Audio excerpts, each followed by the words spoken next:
CEO Ronald Hicklin from Creating the Difference. Today we're going to look at 3 GOAT bowling balls from 3 different manufacturers and talk about what that means and could you build an arsenal with all 3 of them. So I've got the Storm IQ Tour, I have the Hammer Envy Tour, and I have the Motive Venom Shock. 3 bowling balls that are phenomenal bowling balls from each of those companies.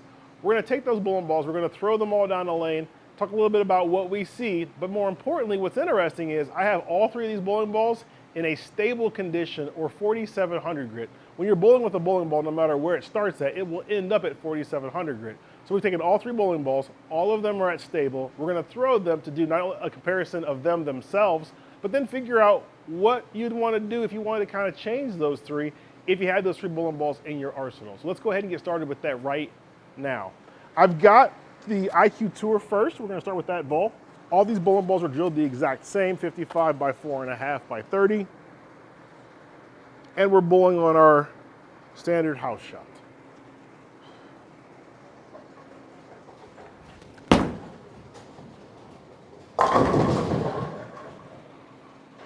IQ Tour, solid shot, good performance, what we'd expect. So now we will throw the Hammer Envy Tour. Now that ball, IQ Tour started out at 4,000. I told you this at 4,700.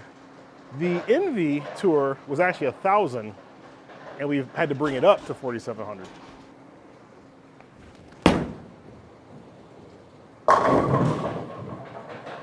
Same type of shape, same kind of motion, very good. Let's actually take a peek.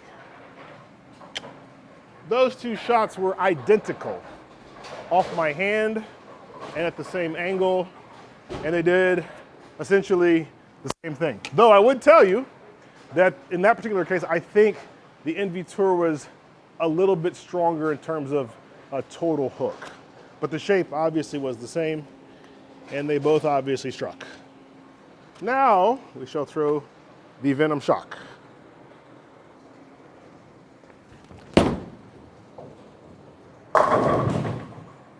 Let's take a peek at that. Again, it is identical to the last 2 shots. They are all on the exact same spot at the front, through the middle, and in the back end, and they all did the exact same thing. So that would tell you one of 2 things. Either they're all the exact same ball, which we know they're not, or they all do the exact same thing, which that's kind of the case, or the pattern we're bowling on is masking them all, which is also kind of the case. But nonetheless, these shots were all thrown the same, and they all did the same thing, and they all definitely look good. We're gonna leave the lights off. We're gonna go back to the IQ Tour, and we're gonna move. We're actually going to clear that off, and we're gonna move. But more importantly, we're gonna move a little left. I'm gonna change the hand position a little bit more up the back, not so much around it to cut down on the total hook.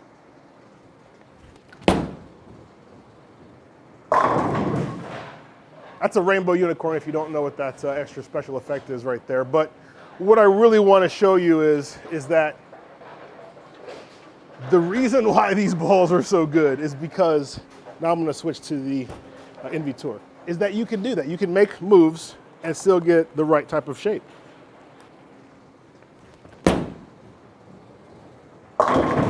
See, I think the hammer is just a little bit stronger. Now that shot was a little bit in.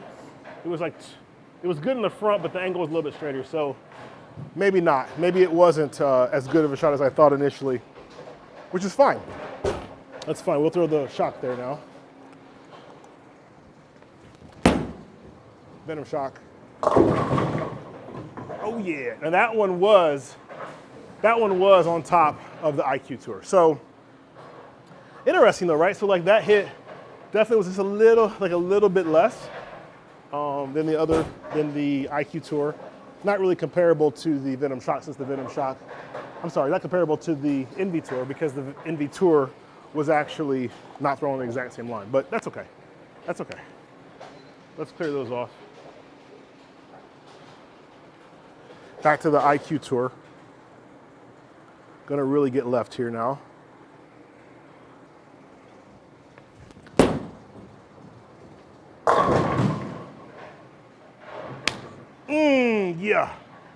Yeah. So, really moved further left, back the hand out of it, threw it a little bit harder, try to keep it on line. But the shape's good, man. Like, honestly, here's the truth. Like, unless you literally are forced to throw a brand, you need all three of these balls. Now you say, well, okay, Ron, but if I have all three, they kind of look like they roll the same for you. That's true, except for the fact that we haven't changed the surface on any of them yet, and that would be the fix here, right? That immediately is going to be how we're going to change the performance. But the shapes are great. These shapes are awesome.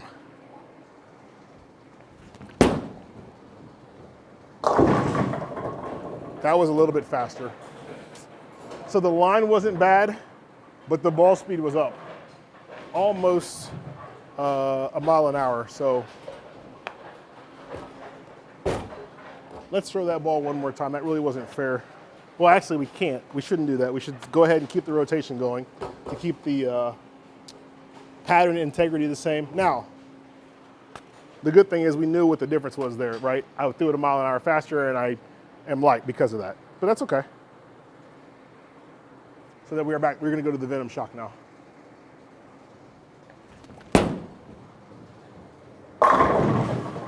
That one was better, all the way around. So similar line and similar performance. So it doesn't really matter like how you throw these balls, where you throw these balls, you're gonna get a consistent reaction. Now I can tell some subtle differences between the three, right?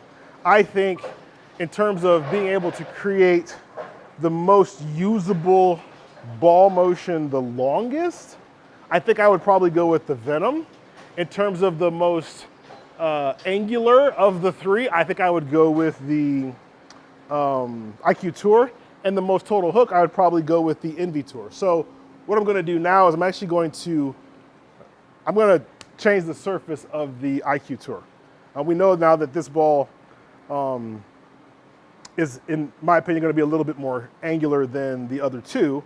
So I'm actually going to break the surface of this ball with a True Cut pad. I'm gonna use a 3000 grit True Cut pad.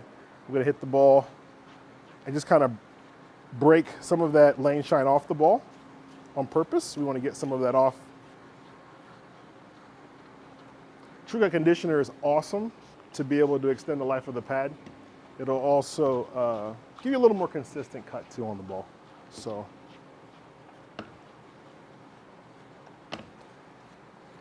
Now the reason why I'm making this surface adjustment on this ball is because I believe it's gonna give me a little bit more room for error longer term. The reason I say that is because, once again, the ball's gonna go back to 4,700 at some point, but I think just giving it a little bit more grit on the front side, it won't be too early, it won't be too strong, but it definitely will give me a little bit more performance, and it should be able to work a little bit longer. So that is why we're going to do that. That's good. So we'll wipe this excess off here. And now we'll throw this ball down the lane. We're gonna go back to kind of where we were initially. It gave us a good shape. We're gonna kind of see how much stronger we've made it, and then kind of do a little comparison.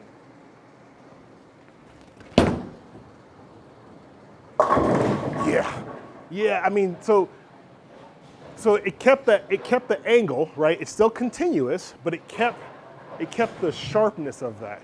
So I think now that will be usable longer. It's just going to be one of those things where you have this ball that is continuous and is easily adjustable, and now I've got it to a spot to where I know this is the ball to grab. When I know if I'm gonna miss, I gotta miss to the left, because I know it's gonna come back. It will recover in the back end of the lane for me. And that's good. That's really, really good. This is like the ball when you need that 250 game, and you know you have free hook to the left as a lefty. This is the ball you grab.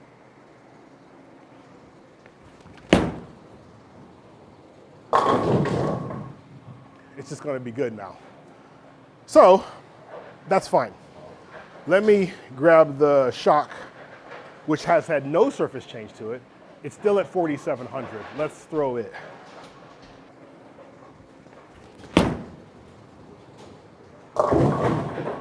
Now that shot was left. Not crazy left, but a little bit left. So when I'm looking at it here, right, it's one board, it's about one board. So it's about one board left.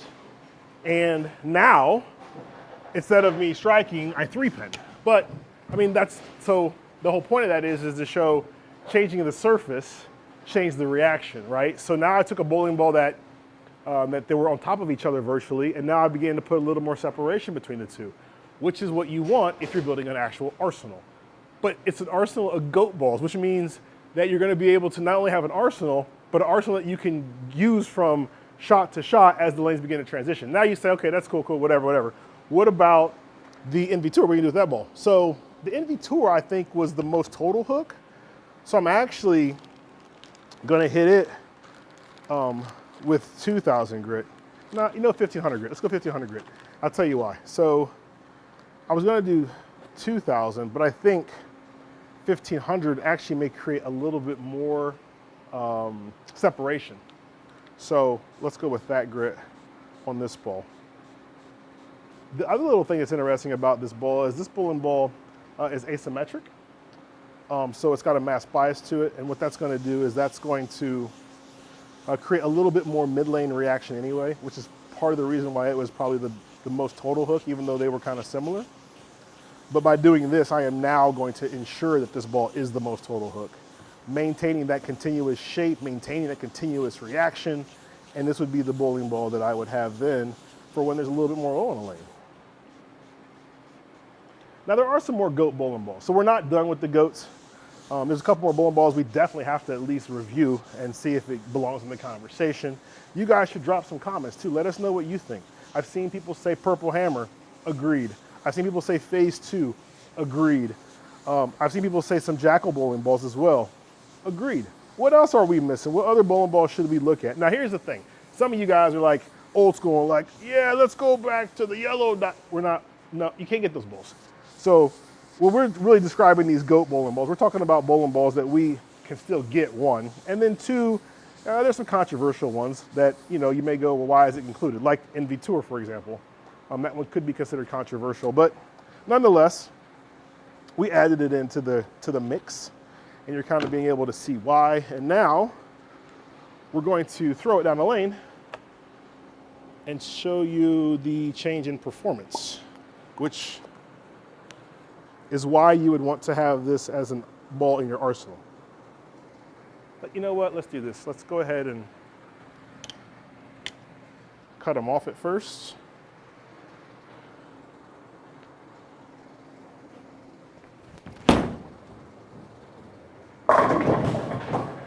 Oh. So I'm gonna leave the lights off.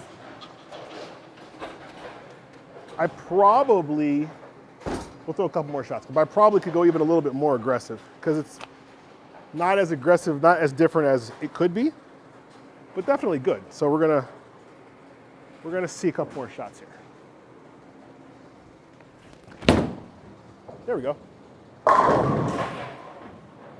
Yeah, man. Like, you need all three. I'm gonna sand it down some more though. I think I can go a little bit more aggressive with that ball.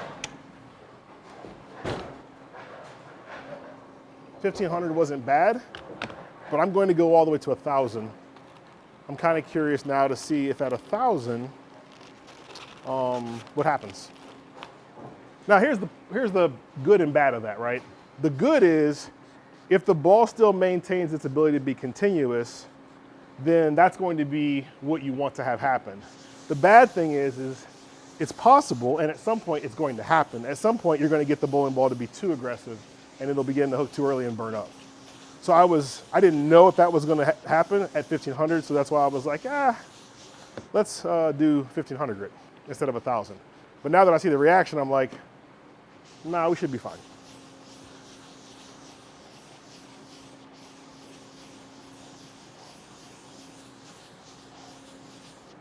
Flip it over.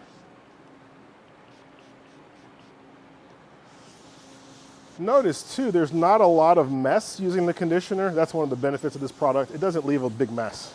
So if I was using water, for example, it's going to be terrible.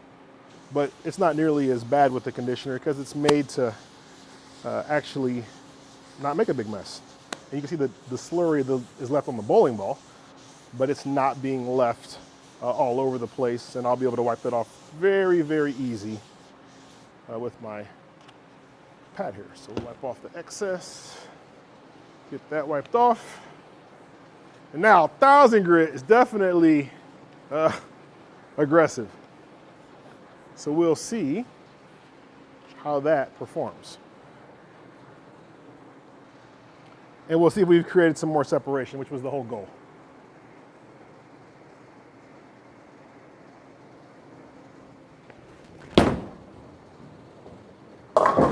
Yeah, so now we have that separation. So that shot was similar to the other ones. It created more performance, it created more hook. So what I'm gonna do is I'm actually gonna move now and see if we can get to strike. I'm gonna go 3 right with my feet and 1 with my target. There we go.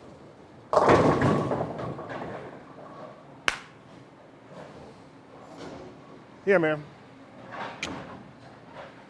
So if it's me, I would 1, have all 3 of these balls in my arsenal. And then I would 2, change the surface of 2 of them, leave 1 of them at 4700 because that ball's not gonna change, and then use the other 2 as needed. So if I needed more hook in this particular case, 1000 grit in the Tour. If I needed less hook, it would be the 3000 grit on the IQ Tour. But what I'm gonna get from that is going to get more angle. So I'm gonna get more back end reaction out of that ball. And then my in-between ball, or the ball I would start out with, would be the Venom Shock. So now hopefully you've got a little bit more information. If you don't have one of these balls, what's wrong with you? And then you should probably have all 3 of them and just the surface to your liking and to your game. The surfaces that I'm using match my game with what we're bowling on. Maybe you need to change them all. Maybe you don't need to change any of them. But at the end of the day, having the best bowling ball for your game is going to give you the best opportunity to strike. And with that being said, on behalf of Creating the Difference, I am CEO Ronald Hicklin. Talk to you soon.